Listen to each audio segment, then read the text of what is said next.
Igbo ndị bana ike taking kwa mwana ebe kuna zaka isaba na wasinketa tana this album man the outbreaking news in on ground but now evangelist Ebuka be dedicating old people's home with 500 sitters bed in anemia.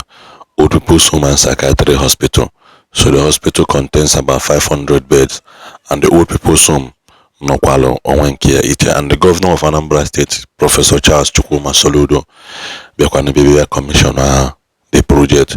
So the ongoing drama on ground is that Obono no pay attention to Charles Soludo yesterday. Mbonenya his remark.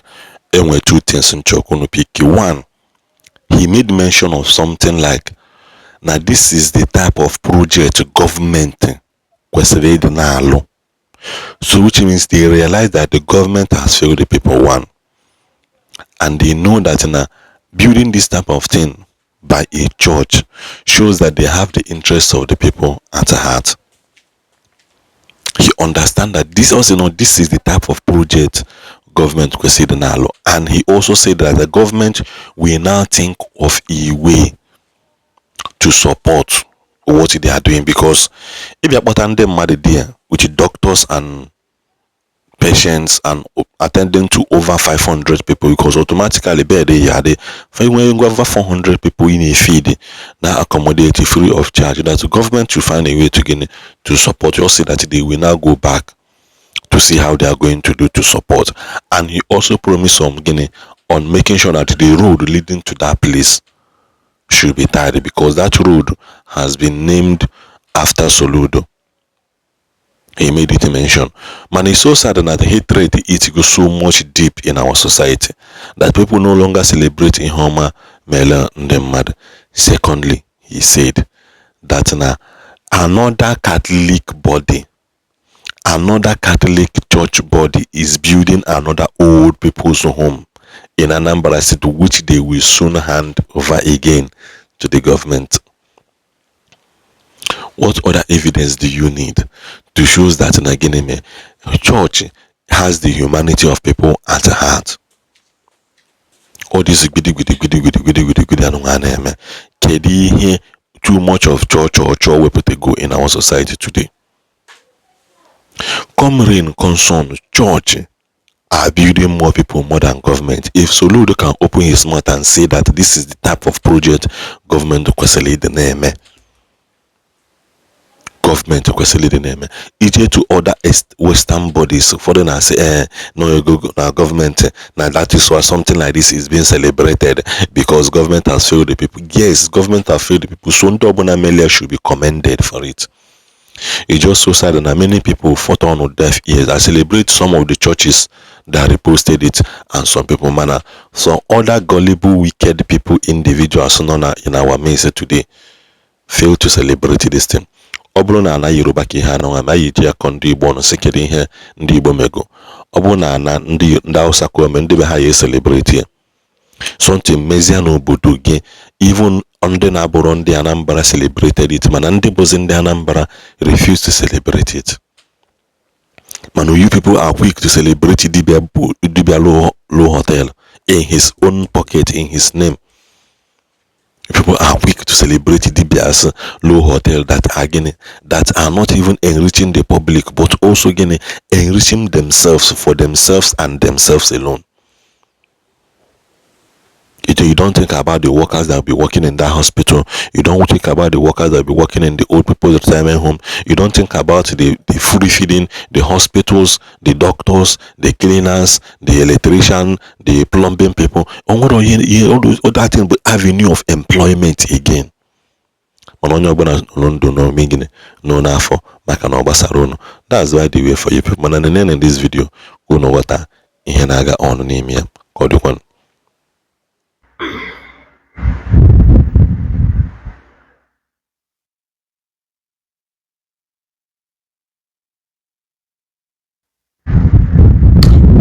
Okay, share this video. Makame Mozi live broadcast na abali odoka ase na ohezugo. Kenneth Shibueze, I greet you, brother. Share this video. Share this video.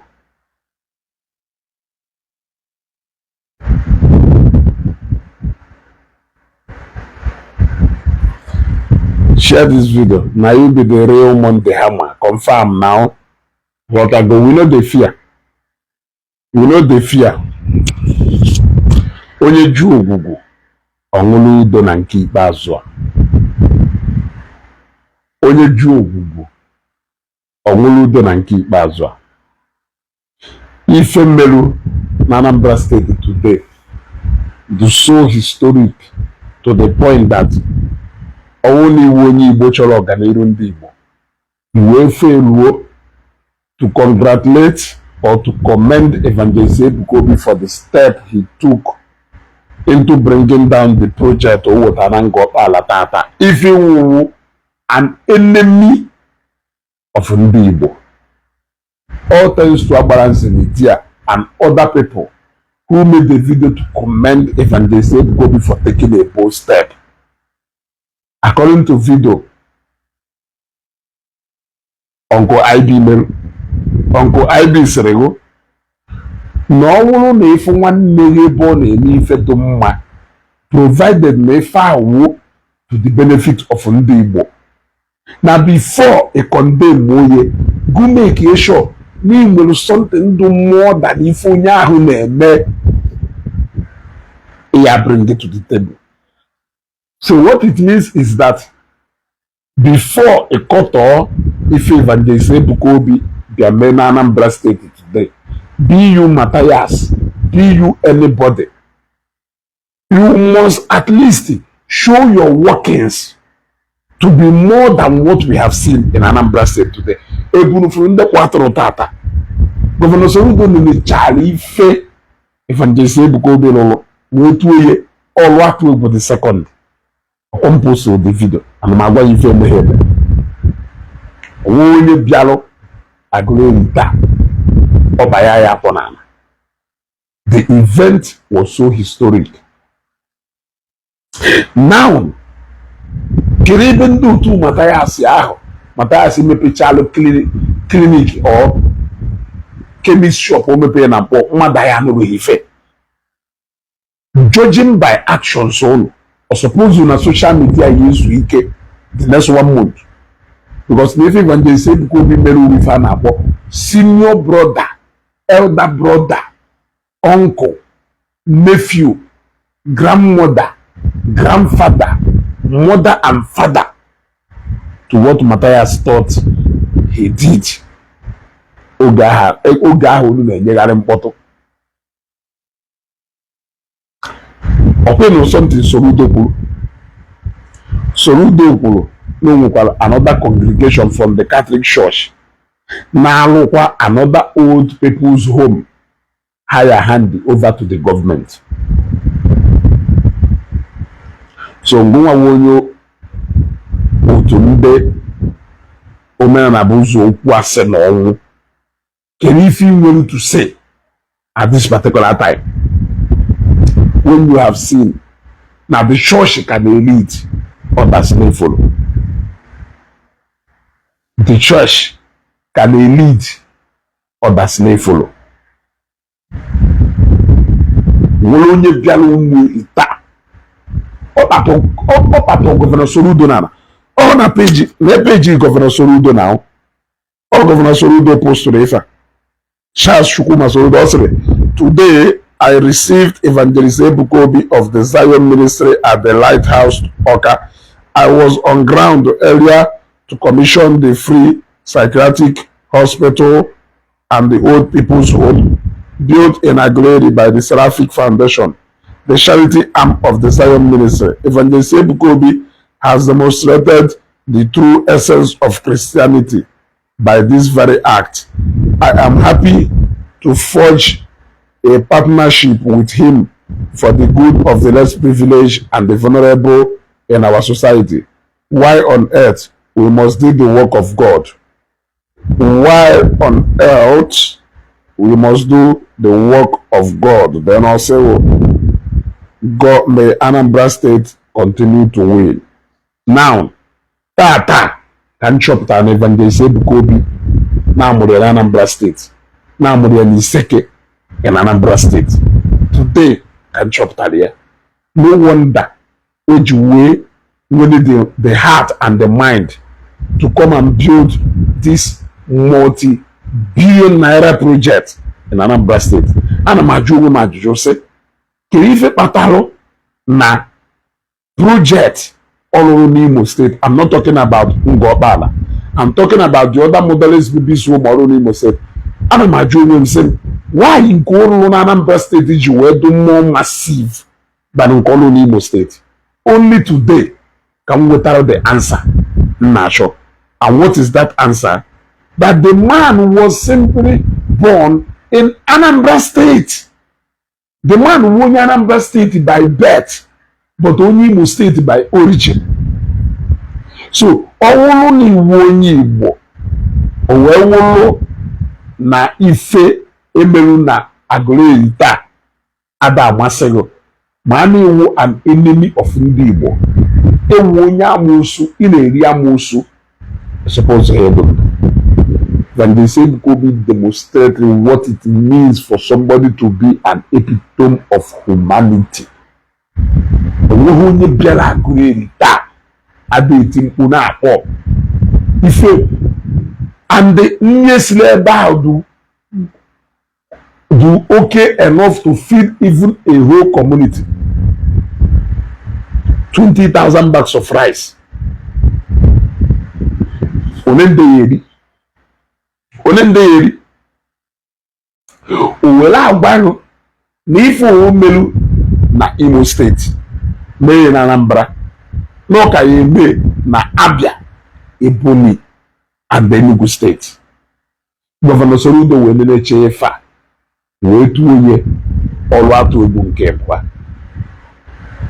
na ọ na-akọgharị akụkọ. Ọ na-iwe onye otu Mathias iwe na-eche ife merụ taa wee ghara ịkọmende Zion Ministry and Evangelist Ebukobi. Ife nwụwụ confirm amụsụ. Anyị azụtaghị ndụ ọzọ. Amụsụ nke we na-amịcha amị ya mụbara mmadụ. And I'm being honest to you.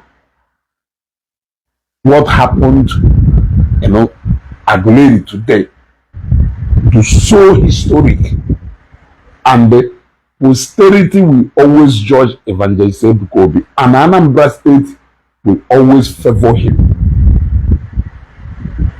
Ohochochocho, Ohochochocho, Ohonyecho, Ohunonyecho, Ayejenuwa, Seraphic bread. Happy fa Ayejenuwa Kelivana Aqua Rafa bread.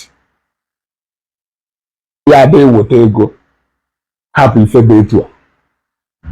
Oh no cho.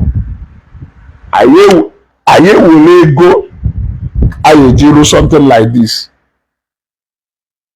Wejelo Rafa bread.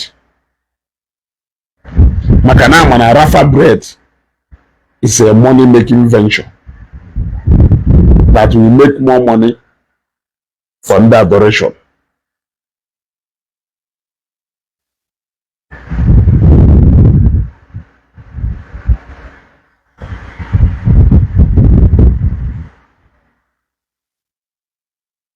So, I'm very happy today. It was a historic event, and thank God that no very successful. Kamfukonye ya pota, say mo, in a free hospital, in a free maternity, he help go more than how many thousand people? 6,000 people. Kamfukonye yehu again. As long as you will a comment, if Evangelist Ebukobi Menango, Merina, na shut up. Don't talk about humanity again. You don't know what's up.